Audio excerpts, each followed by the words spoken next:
नमस्कार साथियों, good morning, very very good morning to all of you. आप सभी लोगों का बहुत बहुत स्वागत करता हूं। मैं आपका जीएस एजुकेटर रितेश, आपके अपने चैनल झारखंड एजुकेशन हब में। तो अभी हम लोग हैं झारखंड करंट अफेयर्स के इस धमाकेदार और ताजा तरीन सेशन में, जहां पे हम लोग झारखंड के डेली करंट अफेयर्स के बारे में डिस्कस करते हैं और हमारे झारखंड के बारे में जानने का प्रयास करते हैं। इस क्लास में हम लोग झारखंड से रिलेटेड सभी चीजों के बारे में समझते हैं और हमारे झारखंड में अभी क्या हो रहा है, हमारे झारखंड में अभी क्या चल रहा है, उन चीजों के बारे में समझने का प्रयास करते हैं, ताकि एग्जाम में जब आप लोगों से करंट अफेयर से क्वेश्चन पूछा जाए तो फिर आप लोगों को उसके बारे में पता हो। ठीक है, क्लास कब होती है? क्लास रोजाना सुबह 5 बजे होती है। रोजाना सुबह 5 बजे जुड़े मेरे साथ इस क्लास में, जहां पे हम लोग झारखंड के डेली करंट अफेयर्स के बारे में डिस्कस जो है वो करते हैं। ठीक है, आइए क्लास को शुरू करते हैं। और आज जो है ये क्लास आपको एक नए फॉर्मेट में देखने को मिलेगी।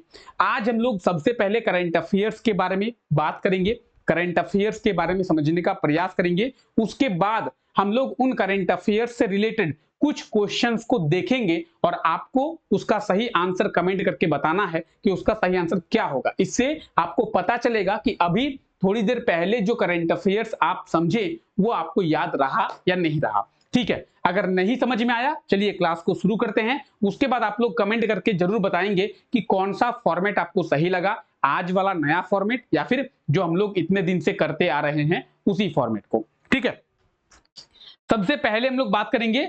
देखिए, एक आर्टिकल निकल के सामने आता है क्या कि बीआईटी सिंदरी के कुछ स्टूडेंट्स ने आधुनिक लूनर रोवर का निर्माण किया है, जिसका नाम दिया गया है रुद्र। क्या नाम दिया गया है? रुद्र। ठीक है, अब रोवर क्या होता है? देखिए, आप लोगों ने चंद्रयान 3 के बारे में सुना होगा, चंद्रयान 3 को देखा होगा, कहीं ना कहीं टीवी पर हो, न्यूज़पेपर में हो, वीडियो में हो, कहीं ना कहीं आप लोग देखे होंगे, चंद्रयान 3 के बारे में सुने होंगे। ठीक है, चंद्रयान 3 में एक लैंडर था। लैंडर क्या हुआ? चंद्रमा की सतह पर लैंड किया, सेफली लैंड किया। लैंडर क्या करता है? लैंडर का काम होता है चंद्रमा की सतह पर सेफली लैंड करना। ठीक है, जब वो लैंडर चंद्रमा की सतह पर सेफली लैंड कर गया तो उस लैंडर के अंदर से एक रोवर निकला। क्या निकला? रोवर। और ये रोवर जो है, इसमें चक्का लगा हुआ होता है और ये घूमता है, चलता है, यहां से वहां ट्रेवल करता है।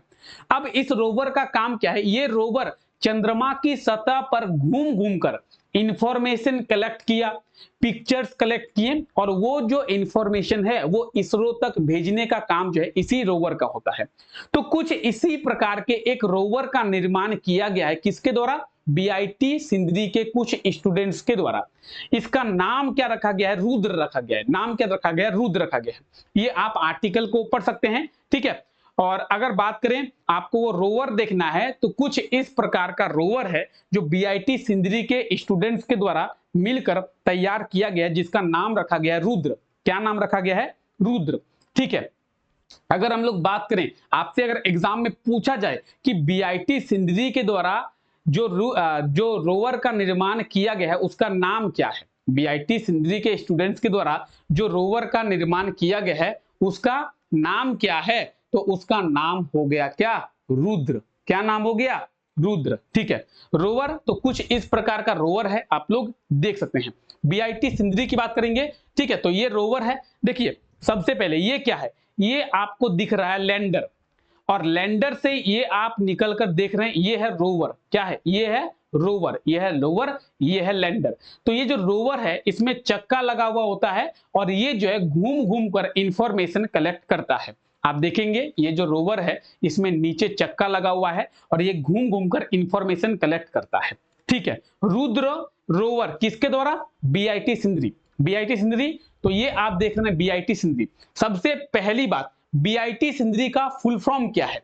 बीआईटी का फुल फॉर्म है बिरसा इंस्टीट्यूट ऑफ टेक्नोलॉजी। एक बीआईटी है मेसरा में, जो कि रांची में है।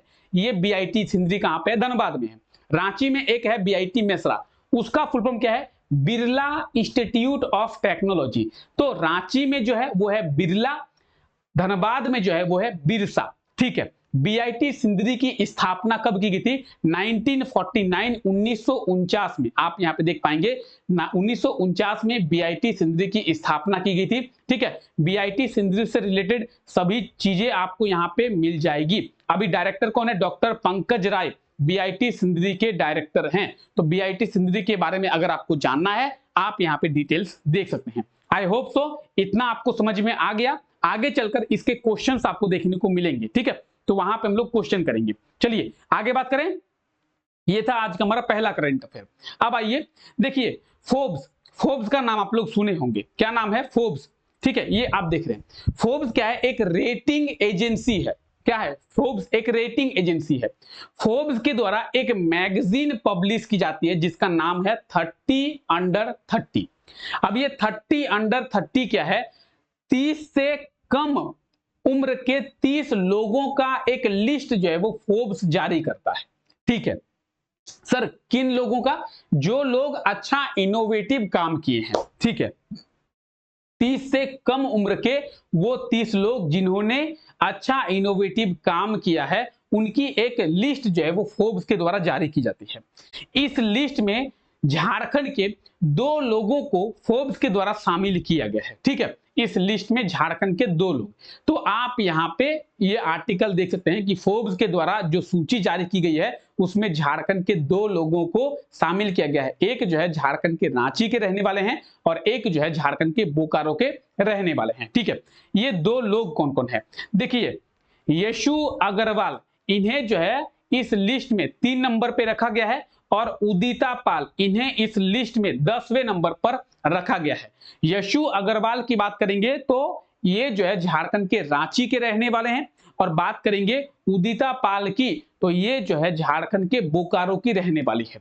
तो इन दोनों को इस लिस्ट में शामिल किया गया है। कौन से लिस्ट में? 30 अंडर 30 के लिस्ट में। क्लियर? किसके द्वारा? तो फोर्ब्स के द्वारा ये लिस्ट जारी की जाती है, ठीक है। एक जो है झारखंड की रांची के रहने वाली है, ये है मैप में रांची, और एक जो है झारखंड की बोकारो के रहने वाली है, ये है मैप में बोकारो। आप लोग देख सकते हैं, ठीक है। फोर्ब्स की बात करेंगे तो फोर्ब्स के बारे में आप इंफॉर्मेशन यहां पे देख सकते हैं। अगर बात की जाए फोर्ब्स की तो फोर्ब्स की स्थापना कब की गई थी? 1917 में। कब की गई थी फोर्ब्स की स्थापना? 1917 में फोर्ब्स की स्थापना जो है वो किया गया था। तो इस चीज को भी आप लोगों को ध्यान में रख लेना है। क्लियर है? ठीक है। तो फोर्ब्स के द्वारा झारखंड के कितने लोगों की कितने लोगों को शामिल किया गया है? 30 अंडर 30 में झारखंड के 2 लोगों को। किन्हें किन्हें? तो यशु अग्रवाल और उदिता पाल, ठीक है। चलिए आगे बात करते हैं। आइए, अगला करंट अफेयर है, दालमा जो वाइल्ड लाइफ सेंचुरी है, यहां से 23 पक्षियों की प्रजातियां जो है विलुप्त हो रही है, ऐसा माना जा रहा है। एक रिपोर्ट जो है अभी जारी किया गया है। क्या रिपोर्ट जारी किया गया है कि ये जो दालमा वाइल्ड लाइफ सेंचुरी है, ये दालमा वाइल्ड लाइफ सेंचुरी है कहां पे? ये है जमशेदपुर में। आपको याद होना चाहिए कि दालमा वाइल्ड लाइफ सेंचुरी कहां पे है? जमशेदपुर में है। चलिए, आपको नहीं पता है, अभी बात करेंगे इसके बारे में प्रॉपर। तो एक आर्टिकल निकलकर सामने आता है, ये है आर्टिकल कि दालमा से विलुप्त हो गई जानवरों व पक्षियों की 23 प्रजातियां। यानी इस आर्टिकल में ये कहा गया है कि दालमा वाइल्ड लाइफ सेंचुरी से लगभग जानवरों की और पक्षियों की 23 ऐसी प्रजातियां हैं जो धीरे धीरे विलुप्त होती जा रही है, ठीक है। तो अगर आपसे पूछा जाए कि झारखंड के किस वन्यजीव अभयारण्य से जानवरों और पक्षियों की 23 प्रजातियां जो है विलुप्त होने के कागार पर है, तो वह है dalma wild life sanctuary, dalma वन्यजीव अभयारण्य। अब दालमा वन्यजीव अभयारण्य, तो ये आप तस्वीर में दालमा वन्यजीव अभयारण्य को देख ही सकते हैं। ये है कहां पे? जमशेदपुर में है, ठीक है। अच्छा, इसका पीडीएफ आप लोगों को मिलेगा टेलीग्राम चैनल पे। पीडीएफ के लिए टेंशन नहीं लेना है, इसका पीडीएफ टेलीग्राम पे आप लोगों को मिल जाएगा। दालमा वाइल्ड लाइफ सेंचुरी की बात करें, जमशेदपुर में है और दालमा वाइल्ड लाइफ सेंचुरी की स्थापना 1975 में 1975 में किया गया था, ठीक है। तो आप यहाँ पे दालमा वाइल्ड लाइफ सेंचुरी को देख सकते हैं। ये जो है लगभग जमशेदपुर से 10 किलोमीटर की दूरी पर है। 1975 में इसकी जो स्थापना है किया गया था। और इंडियन एलिफेंट यानी भारतीय हाथियों के लिए ये जो है फेमस है। अगर आपसे पूछा जाए कि दालमा वन्यजीव अभयारण्य किस लिए प्रसिद्ध है, तो dalma wild life sanctuary, dalma वन्यजीव अभयारण्य हाथियों के लिए प्रसिद्ध है, हाथियों के लिए फेमस है। इसकी स्थापना 1975 में किया गया था। क्लियर है? क्लियर है? ठीक है, यहां तक क्लियर है? चलिए, आपको सभी चीजें मिलेगी। अगर आप आर्टिकल का स्क्रीनशॉट लेना चाहते हैं तो आर्टिकल का स्क्रीनशॉट ले सकते हैं, बाकी आपको हर एक चीज पीडीएफ में मिल जाएगा। ठीक है, आइए बात करते हैं। देखिए, जेएमएम यानी झारखंड मुक्ति मोर्चा के द्वारा झारखंड मुक्ति मोर्चा के 2 नेताओं को निष्कासित किया गया है। यानी आप जो है अब झारखंड मुक्ति मोर्चा का सदस्य नहीं है, ये किया गया है। किसके द्वारा? झारखंड मुक्ति मोर्चा के द्वारा। तो झारखंड मुक्ति मोर्चा यानी जेएमएम, जिसकी सरकार हमारे झारखंड में अभी चल रही है। अगर आपसे पूछा जाए कि झारखंड में किस पार्टी की सरकार है, झारखंड में जेएमएम की सरकार है और मुख्यमंत्री के रूप में चंपाई सोरेन जो है वो काम कर रहे हैं। ठीक है, तो झारखंड मुक्ति मोर्चा जेएमएम के 2 नेताओं को या फिर कह सकते हैं 2 सदस्यों को निष्कासित किया गया है। अब वो 2 सदस्य कौन है? लेबिन हेम्ब्रम। कौन? लेबिन हेम्ब्रम और सीता सोरेन। कौन? सीता सोरेन। अच्छा, सीता सोरेन कौन है? आप लोग हेमंत सोरेन की बात जानते होंगे। हेमंत सोरेन को, झारखंड के पूर्व मुख्यमंत्री हेमंत सोरेन की भाभी है और हेमंत सोरेन के जो भैया थे क्योंकि वो अभी इस दुनिया में नहीं है। कौन? दुर्गा सोरेन। दुर्गा सोरेन जी की पत्नी है। कौन? सीता सोरेन। तो हेमंत सोरेन की भाभी सीता सोरेन और लेबिन हेम्ब्रम को पार्टी के द्वारा निष्कासित किया गया है कि अब जो है आप जेएमएम का सदस्य नहीं है। तो ये भी आप आर्टिकल को देख सकते हैं। ठीक है, जेएमएम यानी झारखंड मुक्ति मोर्चा, जेएमएम की स्थापना कब की गई थी? 1973, 1973 में। कब? 1973 में। कब? 4 फरवरी 1973 में जेएमएम की स्थापना की गई थी। जेएमएम के संस्थापक किसे माना जाता है? तो जेएमएम के संस्थापक विनोद बिहारी महातो को माना जाता है। जेएमएम के पहले अध्यक्ष कौन थे? तो जेएमएम के पहले अध्यक्ष भी विनोद बिहारी महातो ही थे। अभी वर्तमान समय में जेएमएम के अध्यक्ष कौन हैं? तो भी वर्तमान समय में शिबू सोरेन जेएमएम के अध्यक्ष है। सीता सोरेन और लेबिन हेम्ब्रम। सीता सोरेन, तो ये जो आप तस्वीर देख रहे हैं ये है सीता सोरेन। कौन है ये? तो क्या बोलते हैं, हेमंत सोरेन के बड़े भैया जो कि है दुर्गा सोरेन। दुर्गा सोरेन जी की पत्नी है सीता सोरेन। इन्होंने कुछ दिनों पहले जेएमएम को छोड़कर बीजेपी में चली गई थी। ठीक है, जेएमएम पार्टी छोड़कर ये बीजेपी में चली गई थी और अभी जो है ये वर्तमान समय में बीजेपी की सदस्य हैं। कौन? सीता सोरेन। ठीक है, सीता सोरेन की बात करेंगे तो सीता सोरेन जो है वो कहां से? जामा विधानसभा क्षेत्र से विधायक थी। कहां से? जामा विधानसभा क्षेत्र से। कौन? सीता सोरेन। तो आप यहां पे सीता सोरेन के बारे में डिटेल्स जो है वो देख सकते हैं। क्लियर है? कौन? सीता सोरेन की हम लोग बात कर रहे हैं। ठीक है, अगर बात करें सीता सोरेन की, 2014 में ये पहली बार इलेक्शन लड़ी थी झारखंड विधानसभा का। कब? 2014 में। तो आप यहां पे बहुत सारी चीजें हैं जो आप यहां पे डिटेल्स जो है वो देख पा रहे हैं। ठीक है, ये व्यक्ति कौन है? ये है लेबिन हेम्ब्रम। सीता सोरेन जी के साथ साथ जेएमएम के द्वारा इन्हें भी पार्टी से निष्कासित किया गया है, यानी पार्टी की सदस्यता से इन्हें हटा दिया गया है। लेबिन हेम्ब्रम, आइए इनके बारे में भी जानते हैं। लेबिन हेम्ब्रम की बात करेंगे तो ये कहां से? ये है बोरियो से, जो कि है साहेबगंज जिले में। ठीक है, कहां से? बोरियो से। तो साहेबगंज जिले के बोरियो विधानसभा क्षेत्र से ये विधायक है। कौन? लेबिन हेम्ब्रम।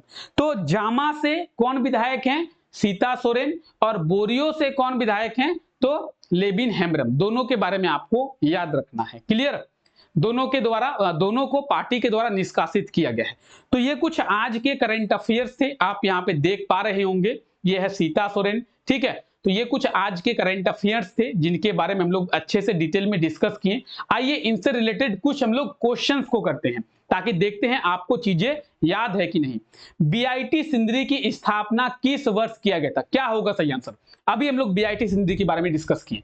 तो बीआईटी सिंदरी की स्थापना किस वर्ष किया गया था? अभी हम लोग देखें कि बीआईटी सिंदरी के कुछ स्टूडेंट्स के द्वारा आधुनिक लोनर रोवर का निर्माण किया गया जिसका नाम क्या दिया गया? रुद्र, उसका नाम दिया गया। तो बीआईटी सिंदरी की स्थापना कब? 1949। अभी बात किए ना 1949। ऑप्शन सी बिल्कुल सही आंसर हो जाएगा। बीआईटी सिंदरी यानी बिरसा इंस्टीट्यूट ऑफ टेक्नोलॉजी। कब? 1949 में। क्लियर है? चलिए, क्लास का पीडीएफ टेलीग्राम पे मिल जाएगा। आइए, आधुनिक लूनर रोवर आधुनिक लूनर रोवर जिसका नाम है रुद्र का निर्माण झारखंड के किस शिक्षण संस्थान के छात्रों के द्वारा किया गया है? अभी बात की है, क्या होगा सही आंसर? बीआईटी सिंदरी। ठीक है, तो इसी तरीके से आप लोगों को एग्जाम में भी क्वेश्चन देखने को मिलेगा। क्लियर है? बीआईटी सिंदरी इसका बिल्कुल सही आंसर हो जाएगा। ठीक है, चलिए, इसमें इस तरीके के चक्का लगा हुआ होता है और ये घूमता है और घूमकर जो है इंफॉर्मेशन कलेक्ट करता है। ठीक है, आइए फोर्ब्स के फोर्ब्स के 30 अंडर 30 एशिया की सूची में झारखंड के कितने लोगों को शामिल किया गया है? 30 अंडर 30 एशिया की सूची में झारखंड के कितने लोगों को? झारखंड के 2 लोगों को अभी डिस्कस किए। ऑप्शन ए जो है बिल्कुल सही आंसर हो जाएगा। तो अगर आप एक बार करंट अफेयर्स को समझ जाते हैं तो फिर आपके लिए क्वेश्चंस को बनाना बहुत ही इजी हो जाएगा। जैसे अभी आपसे पूछा गया क्या कि फोर्ब्स के 30 अंडर 30 की सूची में झारखंड के कितने लोगों को? तो के झारखंड के 2 लोगों को। ठीक है, किने किने? रांची के यशु अग्रवाल और उदिता को। यशु अग्रवाल और उदिता, इन 2 लोगों को आप यहां पे लिस्ट में देख सकते हैं। उदिता पॉल और यशु अग्रवाल झारखंड के 2 लोगों को 30 अंडर 30 की सूची में फोर्ब्स के द्वारा क्या किया गया है? शामिल किया गया है। ठीक है, आइए, हाल ही में जारी रिपोर्ट के अनुसार क्या झारखंड के किस वन्यजीव अभयारण्य से पक्षियों की 23 प्रजाति जो है विलुप्त हो गई है? पक्षियों और जानवर की 23 प्रजाति झारखंड के किस वन्यजीव अभयारण्य से विलुप्त हो गई है? इसके बारे में भी अभी डिस्कस किए। बहुत आसान क्वेश्चन, क्या होगा सही आंसर? दालमा वन्यजीव अभयारण्य, dalma wild life sanctuary. Option A बिल्कुल सही आंसर हो जाएगा। अभी हम लोग दालमा वाइल्ड लाइफ सेंचुरी के बारे में डिस्कस भी किए कि जमशेदपुर में है ये। 1975 में 1975 में दालमा वन्यजीव अभयारण्य की जो स्थापना है वो किया गया था। तो यहाँ पे सही आंसर क्या हो जाएगा? ऑप्शन ए दालमा वन्यजीव अभयारण्य। यहाँ पे आप थोड़े बहुत डिटेल्स देख पाएंगे। ठीक है, और क्लास का पीडीएफ आपको टेलीग्राम पे मिल जाएगा। आई होप तो कि आज का ये क्लास आपको समझ में आया होगा। अगर आपको ये फॉर्मेट अच्छा लगता है, आपको इसी तरीके से पहले करंट अफेयर्स को देखना है, उसके बाद उनसे रिलेटेड कुछ क्वेश्चंस करने हैं, तो इस फॉर्मेट को आप लोग कमेंट करेंगे कि ये फॉर्मेट सही है कि नहीं आपके लिए। और अगर आपको पुराने फॉर्मेट को ही सही लगता है जहां पर हम लोग क्वेश्चन के तौर पर हर एक करंट अफेयर्स को देखते हैं, तो आप वो भी कमेंट कर सकते हैं कि सर पुराना जो फॉर्मेट है वही सही है। जो भी आप बोलेंगे उसी फॉर्मेट को आगे कंटिन्यू किया जाएगा। ठीक है, ये नया फॉर्मेट है, आप लोग थोड़ा ट्राई कर सकते हैं इसको, बहुत अच्छा होगा, आप लोगों के लिए ज्यादा बेनिफिशियल होगा ये। ठीक है, हालांकि चलिए क्लास को आगे बढ़ाते हैं। और कल के क्लास में आपसे ये क्वेश्चन पूछा गया था। क्वेश्चन क्या था? राज्य के किस स्टेडियम को मॉडर्न क्रिकेट स्टेडियम के रूप में डेवलप किया जाएगा? तो सही आंसर हो जाएगा कीनन स्टेडियम। आप लोगों ने इसका बिल्कुल सही आंसर कमेंट करके बताया था कि कीनन स्टेडियम को मॉडर्न क्रिकेट स्टेडियम के रूप में डेवलप किया जाएगा। ऑप्शन डी बिल्कुल सही आंसर हो जाएगा। आप लोग देख सकते हैं। आज के लिए ये रहा आपका क्वेश्चन। झारखंड विधानसभा में कितने लोगों की तस्वीर लगाने का जो निर्णय है वो लिया गया है? क्या होगा सही आंसर? झारखंड विधानसभा में कितने लोगों की तस्वीर लगाने का जो निर्णय है वो लिया गया है? क्या होगा सही answer? Option A 2, option B 4, sorry option B 3, option C 5 या फिर ऑप्शन डी 6। तो 2, 3, 5, 6 कितने लोगों की तस्वीर लगाने का फैसला झारखंड विधानसभा में लिया गया है? जल्दी से आप लोग कमेंट करके बताएंगे। और अगर आपको याद हो तो उनके नाम को भी कमेंट करेंगे कि किनकी तस्वीर झारखंड विधानसभा में लगाने का निर्णय लिया गया है। ठीक है, क्लियर है? तो एक बार क्लास को लाइक कर देंगे आप लोग। अगर आप लोगों को क्लियर है तो क्लास को जल्दी से लाइक कर दें। ठीक है, चलिए तो फिलहाल आज के लिए इस क्लास को यहीं तक रखते हैं। आप सभी लोगों का बहुत बहुत शुक्रिया इस क्लास का हिस्सा बनने के लिए। मिलते हैं आप लोगों से नेक्स्ट क्लास में, तब तक के लिए thank you, take care, bye bye.